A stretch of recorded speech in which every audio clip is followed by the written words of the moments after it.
A is just talking about the arterioles that are affected by that vasospasm and the vasopressive disease resulting in the tissue damage and the leakage of fluid into the interstitial spaces.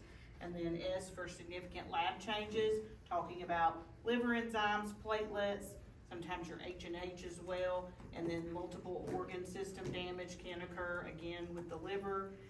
And obviously, if you end up with severe preeclampsia, you can end up with CNS development issues and stroke.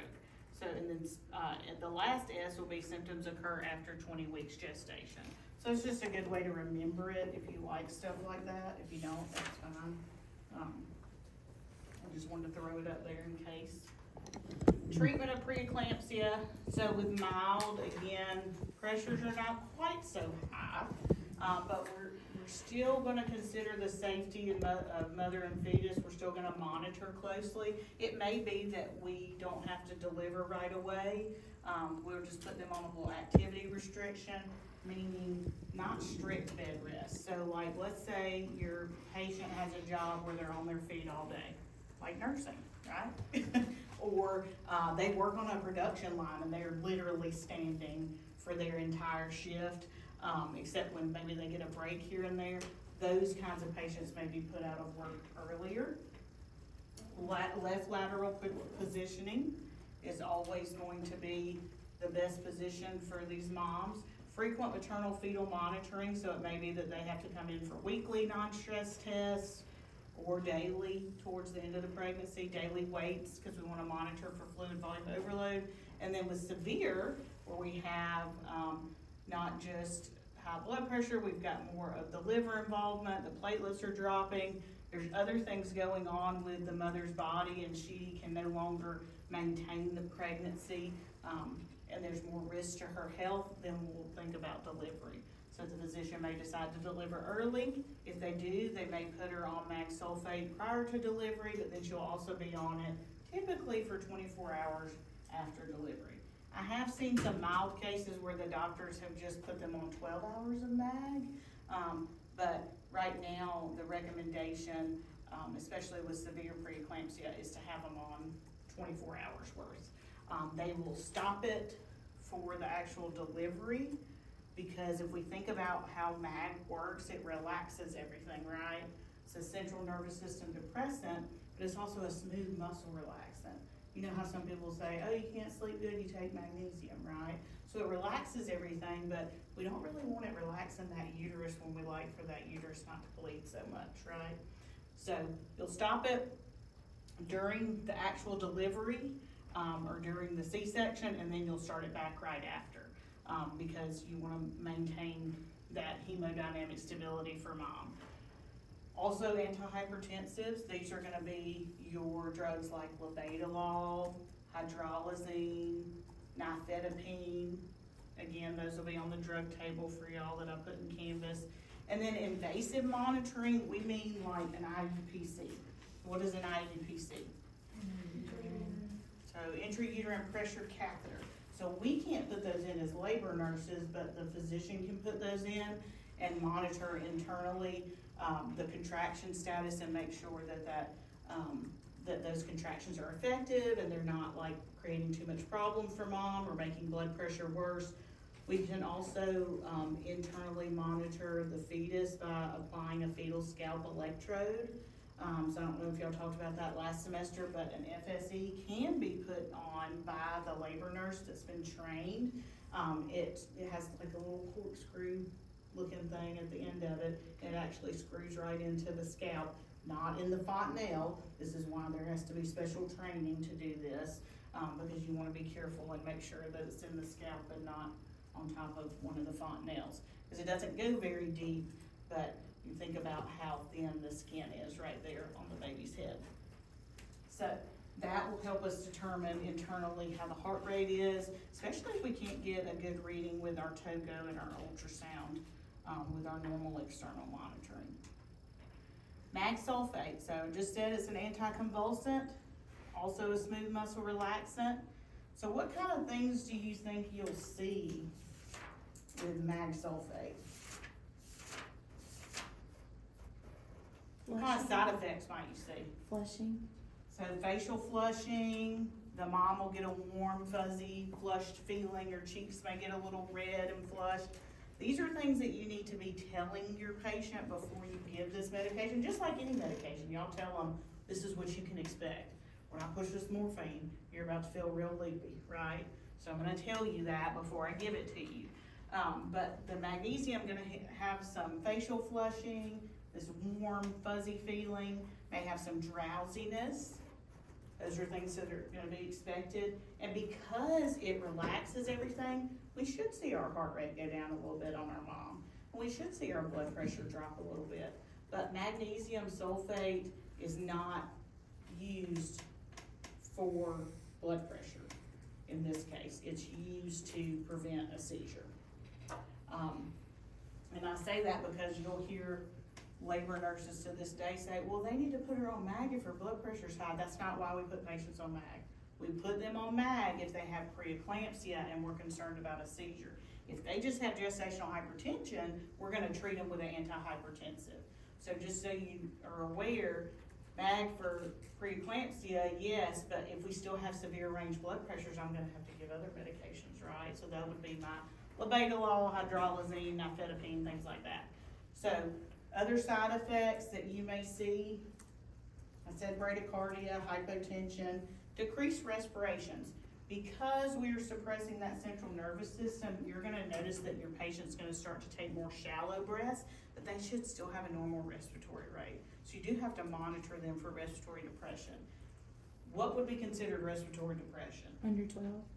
Right, so if I go in and I'm talking to my patient, assessing them while they're on MAG, and I look at them and I count, and they're breathing like 8 times a minute, probably gonna need to stop that MAG. I'm gonna need to let my doctor know and I'm gonna need to stop the MAG. So we don't want respiratory depression.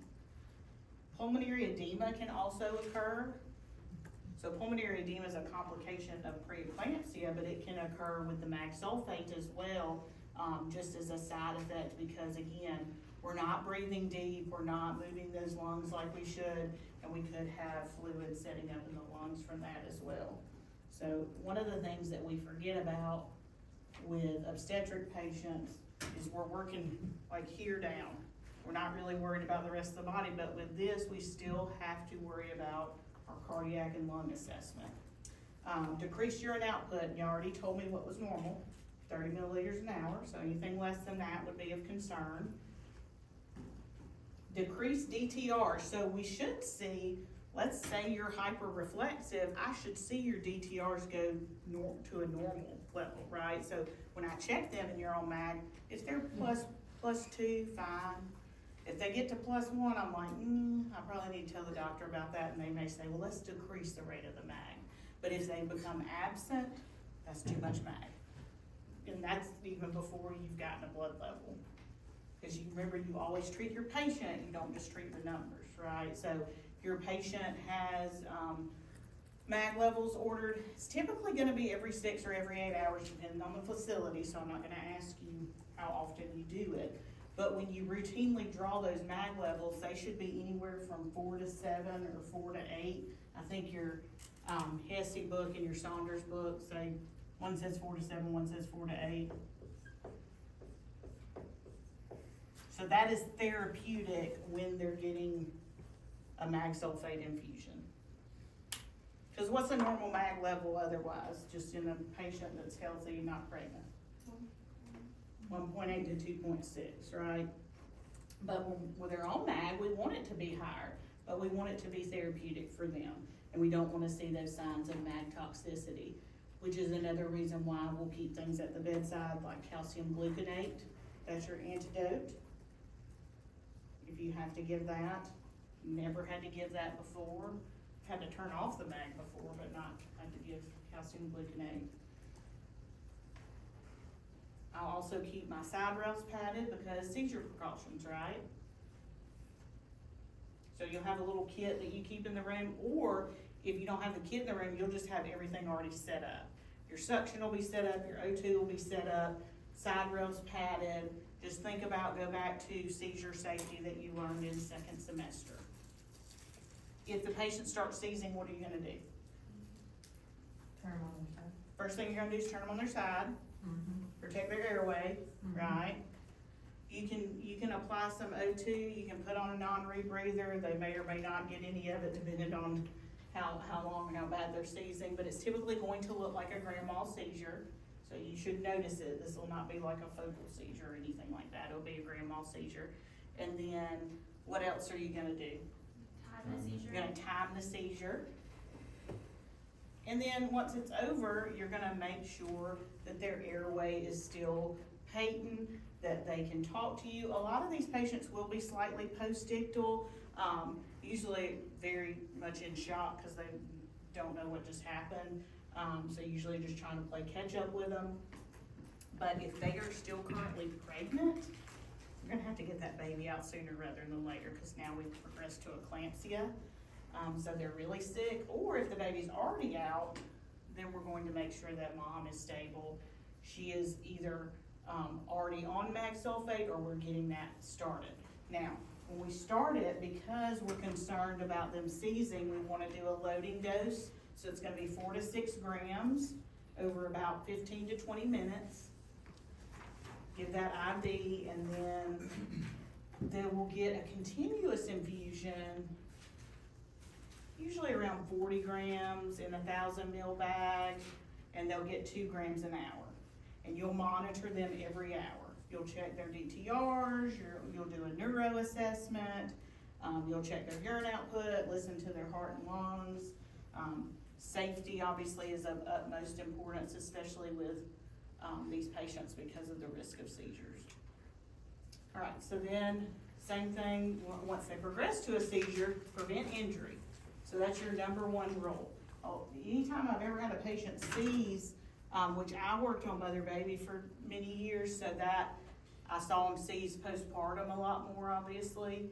And that was usually very scary because the baby was already in the room.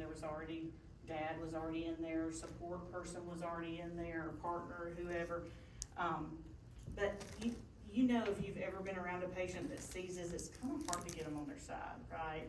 Because they're, convulsing, and especially if you're like me and weak in the upper body, I always have to have help. So usually if somebody's in the room, I employ them to help me. So that's what I did. One of the seizures I saw with the mom postpartum, she didn't know what was happening, and she even looked at me and said, I feel like something's not right, and then she immediately went into a seizure. So I got her on her side. Dad was yelling at me, and I said, get over here and help me. So that gave him a job though, right? So he got her on her side with me. She did bite her tongue and spray the side rail, so that scared him more. But the whole time, airway was patent, she was protected. We'd suctioned her a little bit from that. And then we had not started her on MAG yet, but the nurse that was getting that patient had received the order for MAG. She was actually going to get the MAG. And I just happened to walk in the room I'm always lucky like that. So I end up going in the room and something happening. Again, you're gonna monitor the fetus very closely, especially right after, because you're not gonna be able, if they're still pregnant, when they're seizing, that monitor's gonna look crazy. It's gonna have artifact all over it. You're not really gonna see what the heart rate's doing, but you need to monitor really closely right after, prepare for delivery if it hasn't already occurred, and then make sure you're talking to support family and support the patient. Because a lot of times we go into nurse mode and we start doing things that we need to do in an emergency situation, but we forget to tell the people around us what's going on. So it's super important to try and keep them calm and just explain what you're doing. Also, they may want you to get some ABGs to correct any kind of acidemia if that occurs. If mom is still pregnant when she's seizing, we now are at even more risk for abruption. So that's the reason to have the baby on continuous fetal monitoring. All right. So if we get sicker than preeclampsia, we can develop something called HELP syndrome. So this is when these liver enzymes become extremely elevated. So they can be elevated in preeclampsia, but at this point with HELP, they're gonna be extremely elevated. Platelets are gonna be low, lower than 100 typically. and hemolysis is gonna occur. So we're gonna start to see a drop in that H&H. So a drop in the H&H. You'll see pain in that right upper quadrant, more epigastric pain because of the liver involvement. And this occurs in about 10% of pregnancies in women with severe hypertension. So the more severe the hypertension, the more likely they are to develop HELLP syndrome. So what am I gonna do about that? If I'm the nurse, I'm gonna assess and make sure if anything's going on, I catch it as soon as possible. I'm going to talk to my physician. The baby's gonna more than likely be delivered early if it's viable at that point. So if we get past that 23-week mark, we may be delivering them sooner. And then this can also occur in the postpartum period. So we can have postpartum preeclampsia, we can have postpartum HELLP syndrome, because we all know that once the baby and the placenta are out, we still have some healing to do. So typically that first week to 10 days after delivery, especially for moms that already had preeclampsia, they're gonna be higher risk for postpartum preeclampsia. Patients that develop HELLP, they usually develop it like around 26, 28 weeks. So these are the moms that already have like severe range blood pressures when they're diagnosed. So they're really, really sick. So then we end up with a really preterm baby that's really, really sick.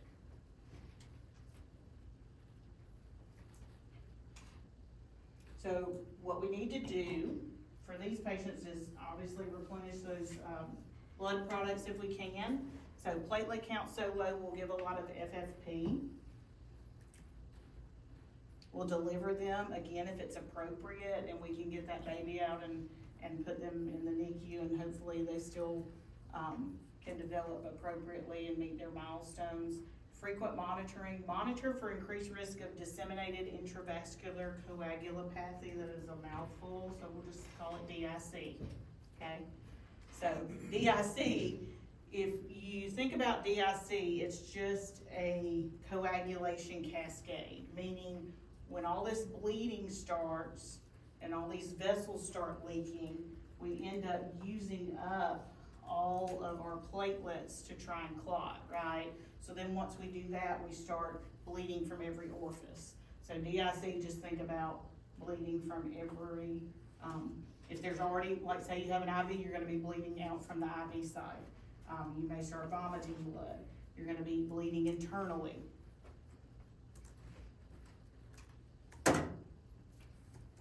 So I talk about this in reference to pregnancy, but again, this can happen in sepsis. It could happen if a patient comes in with a gunshot wound through the ED. They can go into DIC. So the massive coagulation cascade, as all the platelets are consumed, there's fibrinolysis that occurs, so you have decrease in platelets, your bleeding times go up, your D-dimer is extremely elevated. I'm never gonna ask y'all what a normal D-dimer is, but it would be elevated with DIC extremely. That would be one of the things we would check, your D-dimer and your fibrinogen. So if they are asking you to collect blood for those, like PT and all that, you'll collect several blue tops for that, but it'll be checking to see specifically that D-dimer is elevated, platelets decreased, fibrinogen decreased, and so then we have this impaired coagulation and just constant bleeding, which then leads to microvascular thrombosis, or these microclots that get trapped in all these little vessels and cause ischemia to major organs like kidneys, heart, brain. These patients that develop DIC, typically you'll see it like if something happens like a placental abruption, we have to abruptly deliver the baby. I've seen it happen during a C-section. They did do resuscitation. They were out there doing compressions on the mom while the OBs were still sewing her up from getting the baby out. She did not make it, the baby did. But typically if they get into DIC during that time, it can very much so be fatal. If it's not caught early, we don't replace those blood products quickly.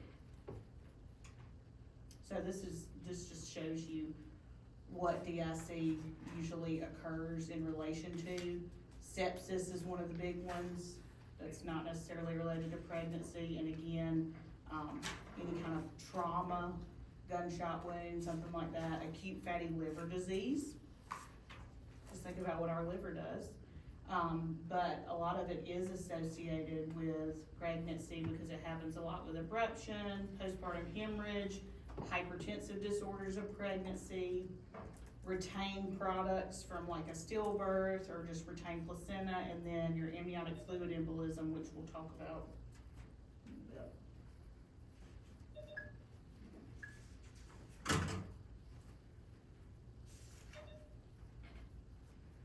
This thing's gonna be forever. Okay, maybe it'll stop. Okay, so what you typically will see with these patients with the bleeding, we will replace the blood products as much as we can, but it's not just gonna be fresh frozen plasma, it's also gonna be cryoprecipitate, along with whole blood, maybe plasma as well.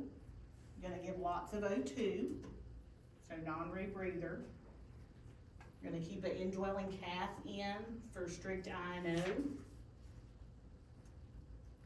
Keep mom in a left lateral position.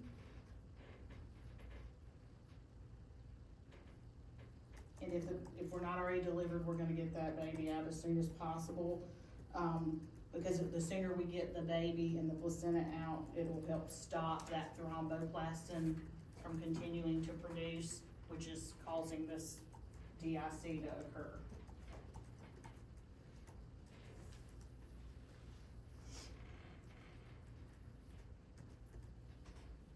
Are y'all good if I erase this? Okay.